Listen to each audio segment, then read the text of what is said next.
रामनवमी हा एक अत्यंत महत्त्वाचा सण आहे, जो भगवान श्रीरामाच्या जन्मदिवसाच्या निमित्ताने साजरा केला जातो. हा सण चैत्र शुद्ध नवमीला येतो, जो हिंदू धर्मातील एक प्रमुख उत्सव आहे. रामायणानुसार भगवान रामाचा जन्म अयोध्येत झाला आणि त्यांच्या जीवनातील आदर्श मूल्ये आजही आपल्याला प्रेरणा देतात. या दिवशी भक्तजन मंदिरांमध्ये जाऊन पूजा अर्चा करतात, रामायणाचे पठण करतात आणि भव्य रॅलींचे आयोजन करतात.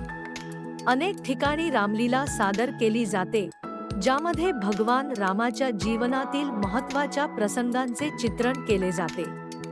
रामनवमीच्या दिवशी विशेषतः राम नावाचा जप केला जातो आणि लोक एकमेकांना शुभेच्छा देतात. या सणामुळे समाजात एकता आणि प्रेम वाढते.